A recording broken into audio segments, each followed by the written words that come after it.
Peace FM 104.3. Who to me take? Nana ya meko manim no. Na sese no minimum say enne na emofrei SRT exams na ana yesa. Mpachoan. Me refi ni parodo ana as the time ba na so manya bi no. Em say na mo about say 30 something also if I recall. That's the 27 or so. Ba we American man. Na yes o manya bi. Nana ya be free me be free sa group no so. Me say me am fan trawa say enkra nya bi no mo ho atom. Em say me kan say COVID-19 no, the rehabilitation aspect of it.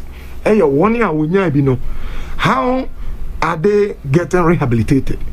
Because all over the world, they are getting post-COVID reactions near DB.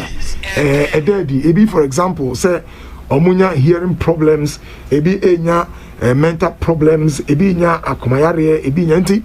And yes, any pan of trawasa. Now the entire way we here me say there is going to be a demand placed on them. Oh, say say you amoko school amako so we are omo no. Prof number 35. 35 good. Omo ba no. Omo dey say omo ayemo dey we omo ba fie. Omo nyi bibia. Now we are keeping them there again. Na omo chro omo so hwe. Now, you say writing exams, me study. Naturally, Ghana, there's high level of anxiety. I am share no or find area during the examination. I am share or person of faculty bias no passing. And demands will be placed on them. Our school home, which is normal because you person in social. A quarter obi frame. We want to protect the integrity of the results. Say a true reflection of the child's performance. Now, some of 35 years.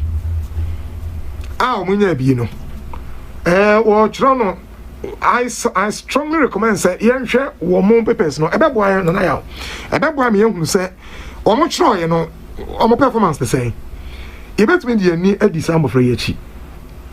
Now you say, are they completely recovered? Are they okay? Almost so much at the same. A bit for you and say, if there is a need for us to begin a discussion be on rehabilitation after COVID, and I'm more bay, and I'll see you too. So it's an opportunity for us. Say, to me, I hear Ediomachi, I hear what they are doing and how they are faring, especially. Wombeko akotro and sohwe I teacher for na schools no so ma omani endi sa embofrey echi na yehwe what happens to them.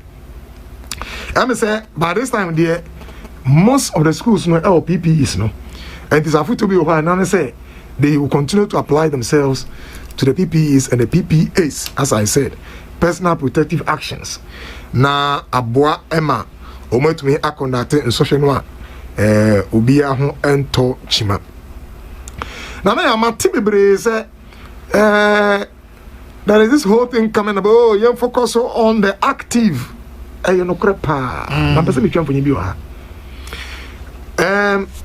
say enipa even say 40,000 ena enya bi say na ko bi twam na say 40,000 enya bi o Ghana. That will still be your record, so 40,000 and in yebi. Now, say no, you hear a 40,000 in yebi, no, Nipa 38,000 now on hotel.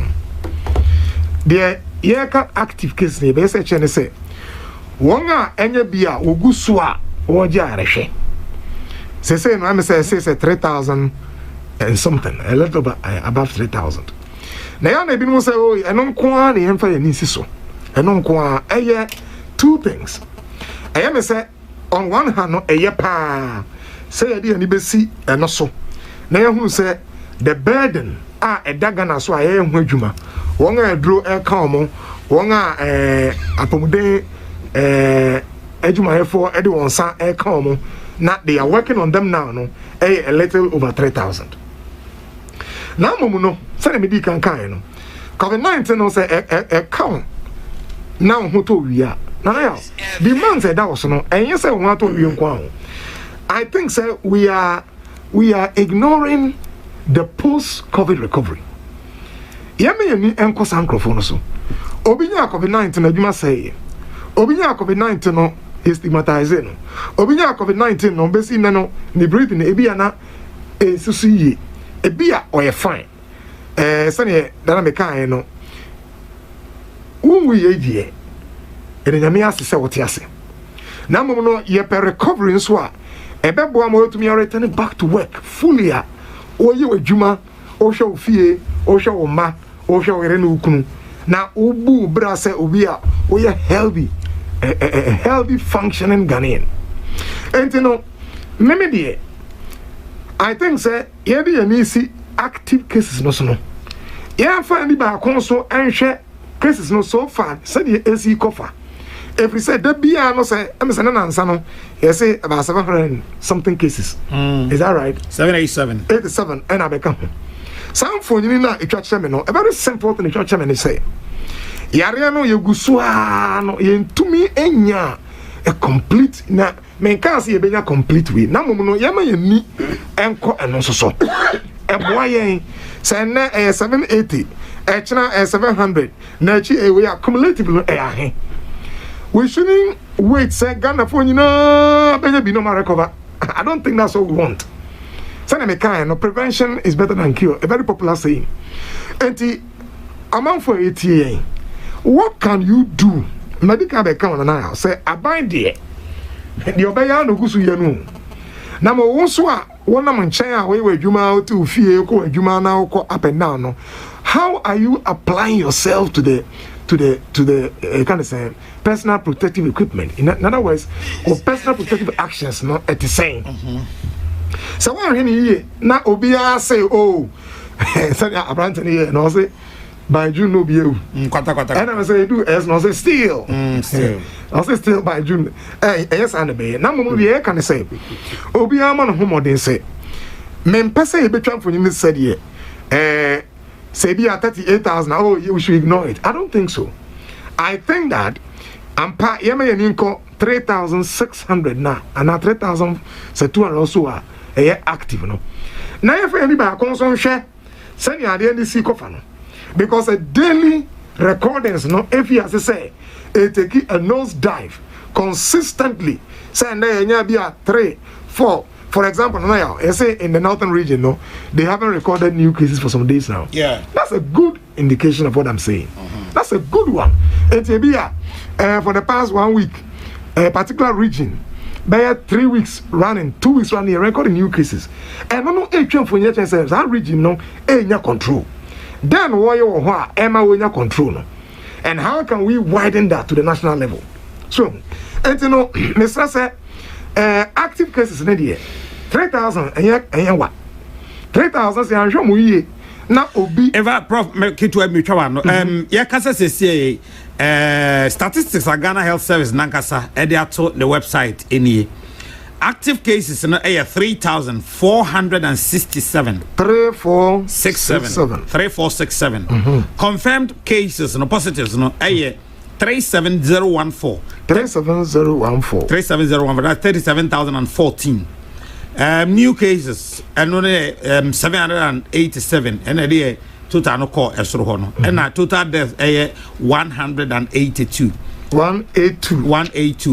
recoveries or discharge and no 33,365 so 33365 33365 yes number you 3365 here wonga enye bia ho atom it's a huge number enye bi ti da just say kasa COVID-19 ba Ghana no nipa do no nya ya me nyini say better say ye pese nipa be 500,000 nya bi na mu nyina tom answer ya kasa oh ye bo more. I don't think that's the argument. No, the argument is that ye mo ye hu mo de say sa yare yi no ye betuma flatten daily we neighbor no say esobete ti if you see regional when say some regions be honoma or more record DB for the past couple of days no a trump for ni papa say region A yeah then why you huntia how can this happen in the other regions and the master say in our communication no yen hwepo eye pass ebi ani be see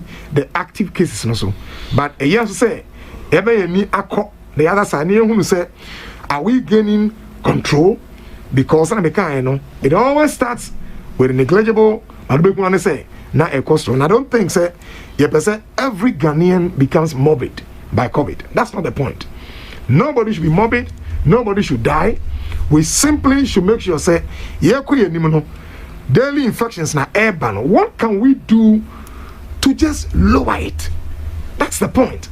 And now 780 something about here say past 2 days or so no.